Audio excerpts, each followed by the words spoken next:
Capítulo 3, e vamos ler do versículo 14 até ao fim. E o nosso irmão José Balroado vai ler esta porção preciosa da Palavra de Deus. Diz assim a Palavra de Deus: prossigo para o alvo, pelo prémio da soberana vocação de Deus em Cristo Jesus. Pelo que, todos quantos já somos perfeitos, sintamos isto mesmo. E se sentis alguma coisa de outra maneira, também Deus vos revelará. Mas naquilo a que já chegamos, andemos segundo a mesma regra, e sintamos o mesmo. Sede também meus imitadores, irmãos, e tendo cuidado, segundo o exemplo que tendes em nós, pelos que assim andam. Porque muitos há, dos quais muitas vezes vos disse, e agora também digo, chorando, que são inimigos da cruz de Cristo, cujo fim é a perdição, cujo Deus é o ventre, e cuja glória é para a confusão deles, que só pensam nas coisas terrenas. Mas a nossa cidade está nos céus, de onde também esperamos o Salvador, o Senhor Jesus Cristo, que transformará o nosso corpo abatido para ser conforme o seu corpo glorioso, segundo o seu eficaz poder de sujeitar também a si todas as coisas. Amém. Graças a Deus. Nós vamos dar continuidade ao estudo e eu passo já a palavra ao nosso irmão Daniel, que vai continuar. Boa noite. Gostava de falar um pouco sobre o versículo 18, porque muitos há, dos quais muitas vezes vos disse, e agora também digo, chorando, que são inimigos da cruz de Cristo. Falámos um pouco na semana passada sobre, infelizmente são muitos, se nós formos a pensar, muitos os que não querem saber de Cristo, os que são inimigos da cruz de Cristo. E se nós pensarmos na população residente na Quinta de Conde, há alguns crentes, mas os descrentes ainda são muitos. Como eu disse na semana passada, há dois grupos de pessoas. Há os santos não por serem melhores do que os outros, mas santos porque são santificados em Cristo Jesus. Somos nós, os filhos de Deus. Mas lá fora, infelizmente, há os tantos. Aqui temos os santos e os tantos, que infelizmente são muitos. Muitos há, dos quais muitas vezes vos disse, e agora também digo, chorando, que são inimigos da cruz de Cristo. Paulo, mais uma vez, diz, dos quais muitas vezes vos disse, e agora também digo, ele não se cansava de repetir as mesmas coisas. Como ele diz no início deste capítulo, é segurança para vós. Paulo dizia as mesmas coisas, vez após vez, para os crentes estarem alerta, para estarem atentos. Infelizmente, parece que muitos não querem ouvir. Mas eu queria falar desta expressão também, chorando, que são inimigos da cruz de Cristo. Há muitas situações na nossa vida que nos entristecem. Mas o que é que nos devia deixar mesmo tristes ao ponto de chorarmos? São as desventuras da nossa vida. Por exemplo, poderia perguntar, talvez não seja preciso responder, mas penso que não estarei a errar. Temos aqui o nosso irmão Carlos e a Sara, e a Joana também, que nos últimos tempos perderam muitos familiares. Não é?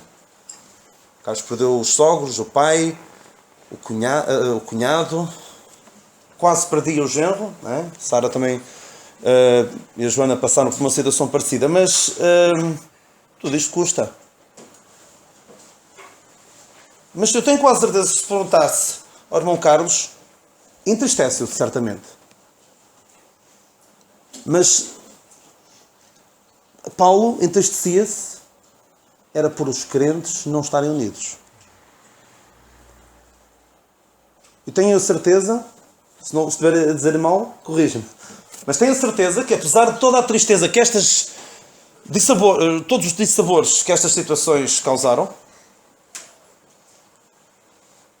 preocupa muito mais o facto dos crentes não estarem unidos. Preocupa certamente muito mais o facto de haver pessoas ainda perdidas. Porque podemos acreditar que o seu cunhado se converteu, já perto no seu leito de morte, já. Mas pode-se alegrar. E pode-se alegrar pelo facto de, nesse funeral, ter podido anunciar a palavra de Deus. Pessoas puderam ouvir o Evangelho. É motivo para chorar. Do ponto de vista humano, sim. Mas nós, crentes, que não temos a vista tão curta, que não vemos só aqui e agora, olhamos a vida com os olhos da eternidade, percebemos que a morte é uma coisa inevitável. Agora, as pessoas salvarem-se ou não se salvarem, isso faz toda a diferença. Isso podemos fazer alguma coisa para evitar que as pessoas vão para o inferno. E podemos também evitar, e era isto que entristecia Paulo. Eu falei na semana passada que Paulo não se entristecia nada por estar preso. Paulo aqui está a chorar, pode alguém pensar, Paulo, tu estás a chorar também, estás preso, a vida não te corre bem. Não, não era por causa de Paulo estar preso que ele chorava. Mesmo aqui quando ele dizia de ter tristeza sobre tristeza, a tristeza de Paulo não era estar preso. A tristeza de Paulo era ouvir dizer que os crentes em Filipos não estavam unidos. Estavam uns para cada lado. Por isso é que ele tem que chegar aqui ao versículo 2 do capítulo seguinte. Sintam o mesmo no Senhor. E ele diz no capítulo 2, versículo 2, completei o meu gozo para que sintais o mesmo.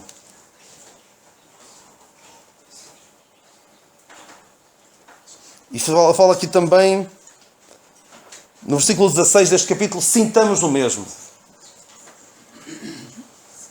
Paulo ficava de coração destroçado, não por estar preso, não por haver pessoas mal intencionadas a pregar o Evangelho da graça de Deus só para o arreliar, só para o deixar triste. Não, Paulo dizia, eu me alegro e me alegrarei ainda. Paulo ficava triste por saber que os crentes estavam com problemas na igreja. E ai de nós, se os nossos problemas, o que nos leva a chorar, são estas coisinhas pequenas, quando comparado com aquilo que é eterno. Quando digo coisas pequenas, não vou dizer que perdão familiar é uma coisa pequena. Mas aos olhos da eternidade, uma alma que se perca, que se parta perdida, é uma situação muito mais dramática do que alguém, um crente que possa morrer. Deve-nos deixar. Não somos insensíveis, claro que nos deixa triste. Mas devemos ser como Paulo e olhar para os eventos das nossas vidas pelos olhos da eternidade. Porque nós não somos como aqueles, no versículo 19, só pensam nas coisas terrenas. Se nós só tivermos a nossa mente no que é terreno, e quando é terreno não estou a falar provavelmente dos bens, estou a falar da saúde, do dinheiro, até das nossas relações pessoais, tudo isso é importante. Mas devemos pensar, como diz o apóstolo aos Colossenses, pensai nas coisas que são de cima e não nas que são da terra. Paulo entristecia-se, porque havia muitos, e chorava mesmo, porque havia muitos que eram inimigos da cruz de Cristo. E quando eu digo eu queria focar um pouco, gostava de falar de outras coisas, mas queria focar agora nesta expressão inimigos da cruz de Cristo. Infelizmente, há muitos que se opõem de uma forma feroz ao Evangelho. Não querem nada com a cruz de Cristo. Esses são inimigos da cruz de Cristo.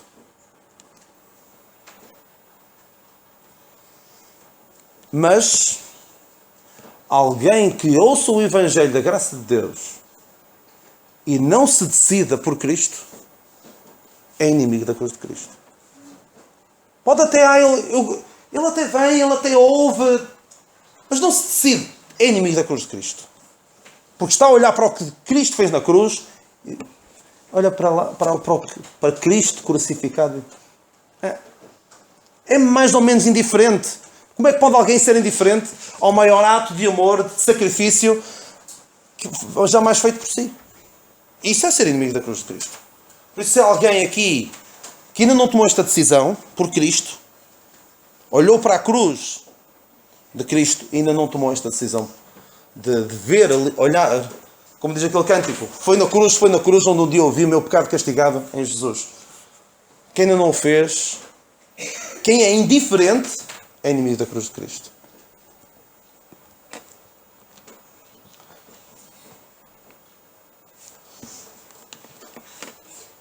também há outros que podem ser inimigos da cruz de Cristo. Até nós podemos ser inimigos da cruz de Cristo. Eu costumo dizer muitas vezes que quando nós pensamos no erro, pensamos que o erro está sempre muito longe de nós. Pensamos, inimigos da cruz de Cristo, são os descrentes, são os católicos, são os que não dividem corretamente o Evangelho da graça de Deus e metem os pés pelas mãos, confundem tudo. Não, mas podemos até nós ser inimigos da cruz de Cristo. Pedro, em Mateus 16, eu citei isto rapidamente na semana passada, tinha acabado de dizer: tu és o Cristo, o Filho do Deus vivo, em Mateus 16, e a seguir o Senhor diz: desde então começou Jesus a mostrar aos seus discípulos que convinha ir a Jerusalém, padecer muito dos anciãos e dos principais sacerdotes e dos escribas, e ser morto e ressuscitar ao terceiro dia. O mesmo Pedro que tinha dito: tu és o Cristo, o Filho de Deus vivo, disse. E Pedro, tomando de parte, começou a repreendê-lo, dizendo: Senhor, tem compaixão de ti, de modo nenhum te acontecerá isso. E o Senhor teve de dizer: para trás de mim, Satanás. Ou seja, até nós, até a pessoa, até Pedro, que foi capaz de dizer aquilo, logo a seguir estava a dizer: Senhor, não vás à cruz. Estava a ser inimigo da cruz de Cristo. Isto era o que o diabo quer. O que o diabo queria era que Cristo não fosse à cruz. Porquê é que é tão importante Cristo ter ido à cruz? Porque alguns podem falar de Cristo como um grande mestre, um grande ensinador de princípios morais, um homem santo para cuja vida nós devemos atentar e tentar imitar o mais que pudermos. Mas isso não salva ninguém. A morte de Cristo, a cruz de Cristo é central, é algo que, se nós tirarmos isso, ficamos com um evangelho esburacado, um evangelho ferido de morte. E quem, no seu evangelho, se esquece de falar da cruz de Cristo, tem lá paciência, não é evangelho nenhum. Deixa de ser evangelho. É outro evangelho, como Paulo falava aos Gálatas. É um evangelho que não salva. Mas alguns falam de Cristo, com a Bíblia na mão, parece que a morte de Cristo parece que é um assunto secundário. Mas a morte de Cristo é absolutamente fundamental. Porque sem morte de Cristo não há redenção. Mas o problema é que também muito do Evangelho que se prega não há necessidade de redenção nenhuma. Porque não se fala de pecado. E se não há pecado, se não se fala de pecado, não há... Porque é que Cristo precisou de morrer? Não precisou, não é preciso falar disso. Fala-se de Cristo que é um amigalhaço que está aqui para as ocasiões difíceis da nossa vida. Não nos esqueçamos de falar da cruz de Cristo. Estaremos a ser inimigos da cruz de Cristo. E alguns que, na sua exposição, parece que se esquecem. Mas nós podemos ser inimigos da cruz de Cristo. Isto possivelmente tem aqui um significado teológico muito mais profundo. Eu estou a falar disto de uma forma muito, muito superficial, muito... se calhar se alguns irmãos ouvissem, era capaz de chegar ao fim e dizer: não, isto é inimigos da cruz de Cristo, não é nada disso, é isto, é aquilo. Já ouvi alguns dizer: são os crentes, são os descrentes. Ora, sinceramente, não estou muito preocupado com teologia da pesada, apenas queria pensássemos nós se podemos estar a ser inimigos da cruz de Cristo. Como é que nós podemos ser inimigos da cruz de Cristo? Quando damos lugar ao pecado. O Senhor Jesus Cristo morreu na cruz pelos nossos pecados, para nos salvar da condenação eterna, mas também para nos salvar deste presente século mau. Nós damos isso aos Gálatas, o qual se deu, Gálatas 1:4, o qual se deu a si mesmo por nossos pecados para nos livrar do presente século mau, segundo a vontade de Deus nosso Pai. Deus não quer livrar só da ira futura, nem da condenação eterna, quer livrar-nos do presente século mau. Quando nós estamos... O Senhor se deu a si mesmo. E nós: Senhor, tu morreste por mim. Ora, deixa-me dar lugar ao pecado. Estamos a ser inimigos da cruz de Cristo. Estamos... Não sei se essa expressão é correta. Não, estamos a borrifar para o que o Senhor fez na cruz por nós. Não queremos saber. O que o Senhor Jesus Cristo alcançou na cruz é-nos indiferente quando nós damos lugar ao pecado. Quando o Senhor Jesus Cristo também morreu na cruz para formar um corpo. Um corpo que Ele quer ver, uma igreja que Ele quer ver unida. Quando nós promovemos a discórdia pelas nossas atitudes, a desunião, estamos a estragar o que o Senhor Jesus Cristo operou na cruz. Estamos a ser inimigos da cruz de Cristo. Sei que foi pago um alto preço para que eu, contigo, fosse feito um meu irmão. Quando Jesus derramou a sua vida, Ele pensava em mim, Ele pensava em ti, pensava em nós. E nos via redimidos por seu sangue, lutando o bom combate do Senhor, lado a lado trabalhando, sua igreja edificando e rompendo as barreiras pelo amor. E quando nós não fazemos isso, estamos a ser inimigos da cruz de Cristo. Quando alguns dizem, já ouvi estas ideias e não vão por elas, são perigosas, que o Senhor deu-se a si mesmo por nós, como é que diz Tito 2, o qual se deu a si mesmo por nós para nos remir de toda a iniquidade e purificar para si um povo seu especial, zeloso de boas obras. O Senhor deu-se a si mesmo por nós para isto. E eu já ouvi alguns dizer que não tem de haver uma diferença entre o crente e o descrente. Não há nada exterior que identifique o crente. Quem diz isso está a ser inimigo da cruz de Cristo. Na prática não há nada. É tudo espiritual, é tudo intelectual.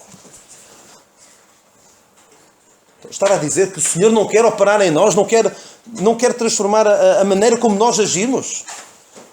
Que o crente e o descrente não é preciso, não se tem de notar uma diferença. Se calhar são desculpas de mau pagador, como se costuma dizer. Quem, compreendendo o que o Senhor Jesus Cristo fez na cruz,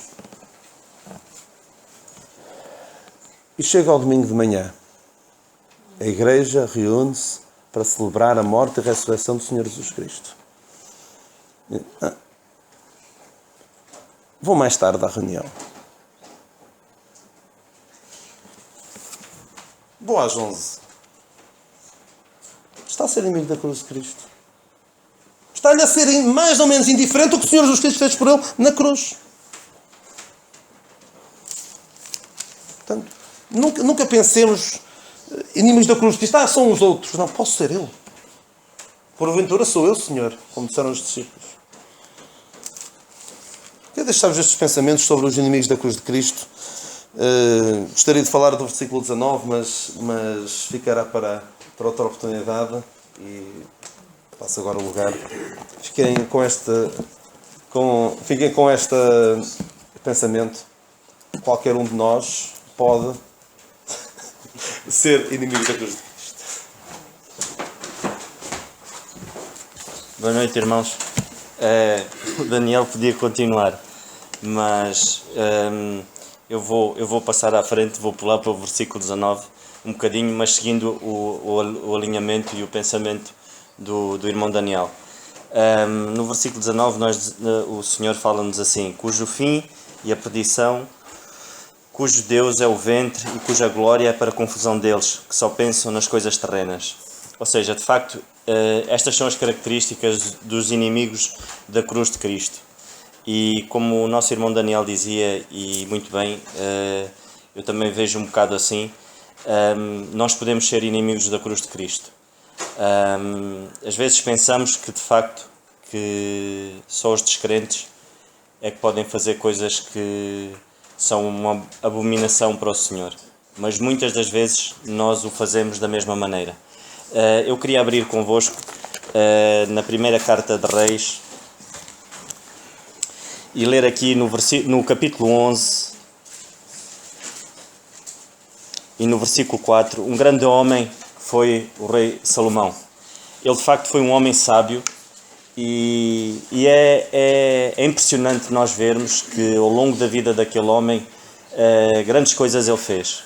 Mas no fim da vida dele, de facto, foi uma vergonha para o Senhor. E de facto foi inimigo do Senhor perante as coisas que ele fez. Isso é mais uma prova de que de facto nós podemos fazer coisas horríveis. E em 1 de Reis, no capítulo 11 e no versículo 4, nós podemos ler assim: porque sucedeu que no tempo da velhice de Salomão, as suas mulheres lhe perverteram o seu coração para seguir outros deuses. E o seu coração não era perfeito para com o Senhor, seu Deus, como o coração de David, seu pai. Porque Salomão andou em seguimento de Astarote, deusa dos Sidónios, e em seguimento de Milcom, abominação dos Amomitas. Assim fez Salomão, e não parecia mal o que parecia mal aos olhos do Senhor. E não perseverou em seguir ao Senhor, como David, seu pai. Então edificou Salomão um alto a Camus, abominação dos Moabitas, sobre o monte que está diante de Jerusalém, e a Maloque, abominação dos filhos de Amon. Ou seja, nós vemos aqui nesta passagem, de facto, que este grande homem do Senhor fez coisas terríveis. Nós vemos aqui no versículo 19, em que o versículo 19 alerta-nos para que, de facto, muitas das vezes, nós fazemos dos nossos próprios desejos o nosso Deus. Nós, muitas das vezes, perguntamos a nós: Senhor, ajuda-me a fazer a Tua vontade. E o que é fazer a vontade do Senhor? Podemos nos perguntar várias vezes sobre várias situações que nos aparecem na vida e nós, ao sermos confrontados, perguntamos: será que é da vontade do Senhor eu ir por aqui? Será que é da vontade do Senhor eu tomar esta decisão? Será que é da vontade do Senhor eu aceitar este trabalho? É assim, tudo o que nos afasta de estarmos em comunhão com o Senhor não será da vontade dele, certamente. Esse é um princípio que todos nós temos que ter bem assente no nosso coração. É pensarmos que tudo aquilo que nos afasta do Senhor não é da vontade dele. O que é que afastou este grande homem de Deus do Senhor? As mulheres. Se calhar o dinheiro muitas das vezes afasta-nos da vontade do Senhor. Se calhar muitas das vezes os bens materiais, como os carros, muitas das vezes não são os carros que servem as pessoas, mas são as pessoas que servem os carros. Se calhar muitas das vezes o que nos afasta do Senhor é o consumismo. Temos que pedir dinheiro emprestado para comprar isto, e depois vemos-nos enraizados numa teia enorme que não temos tempo para o Senhor. Tudo aquilo que nos afasta do Senhor certamente não é da vontade dele. Por isso, temos que estar com o nosso foco e os nossos olhos fixados no Senhor. Nós vemos aqui nitidamente que no versículo 19 continua e diz assim: cuja glória é para a confusão deles. Há uma versão que diz assim, que têm orgulho naquilo que deveriam ter vergonha. Muitas das vezes, meus queridos irmãos, nós orgulhamos-nos de coisas que fazemos que deveríamos ter vergonha delas, nem de abrir a nossa boca. E este versículo aqui é tremendo. E muitas das vezes nós perguntamos assim: os descrentes fazem coisas que de facto deviam ter vergonha. Então e nós? Muitas das vezes, ao falarmos mal de um irmão, devíamos ter vergonha, devíamos calar a nossa boca. Porque não sabemos as circunstâncias em que o irmão está a atravessar. Muitas das vezes, gloriamos-nos porque fazemos isto melhor que o irmão. Se calhar o irmão faz como pode, para o Senhor. A capacidade dele é aquela, ponto. Então se calhar nós devíamos ajudar o irmão em vez de falarmos. Isso devia de ser vergonha para nós e não motivo de nos gloriarmos que somos melhores. Nós vemos que de facto que este capítulo aqui assenta em sermos humildes. Essa é a base. O sentimento é esse. É humildade. E a humildade passa por isso mesmo. Ou seja, a humildade passa por nós olharmos para os outros com uma visão diferente daquela que o nosso próprio eu, muitas das vezes, tem tendência em olhar para os nossos irmãos. Nós vemos aqui, ainda neste versículo, e como o irmão de Daniel disse, e eu sigo as pisadas dele, eu estou só a ver assim muito superficialmente, mas diz-nos assim, cuja glória para a confusão deles, e que só pensam nas coisas terrenas. De facto, nós às vezes pensamos muito pequenino. É assim, se nós pensarmos naquilo que nos espera, se nós pensarmos naquilo que o Senhor almeja para cada um de nós, e se nós pensarmos que de facto que aquilo que nos dá maior gozo é servir ao Senhor, aquilo que nos dá maior gozo é podermos estar com o nosso foco no Senhor para podermos estar envolvidos, seja naquilo que for, mas com o objetivo de servir o Senhor. Às vezes pensamos que servir o Senhor é fazer grandes coisas. Às vezes não é bem assim. Servir o Senhor é nós darmos o nosso testemunho. Às vezes somos inimigos da cruz por sermos uma má influência para com os outros. Ou seja, os outros não verem em nós, ou seja, a luz que deviam de ver, os outros não verem em nós o sal que deveríamos ser, e isso faz com que eles se afastem do Senhor. Não estamos a ser inimigos do Senhor? Certamente estamos, porque os outros não veem nada em nós que faça com que, como o irmão Carlos da outra vez matou e muito bem, que os outros tenham sede de procurar o Senhor através de nós. Às vezes não funcionamos como um ímã. Se funcionamos como... há ímãs que... Aquilo acho que... Eu não entendo bem, mas o Pedro, como é um homem aí dos robôs, ele deve perceber. Há ímãs que a gente põe um no outro e eles repelem. De vez de eles encostarem, repelem. Às vezes funcionamos como esses ímãs. De vez de encostarem, eles repelam. Então estamos a ser inimigos da cruz de Cristo. Temos de tomar atenção, irmãos, porque o nosso foco tem que estar no Senhor. O nosso sentimento tem que ser um sentimento de humildade. Porque senão agimos precisamente da mesma maneira como os descrentes agem. Ou ainda pior. Nós vemos que aqui este homem de Deus, que era Salomão, ele perverteu o coração dele devido às mulheres.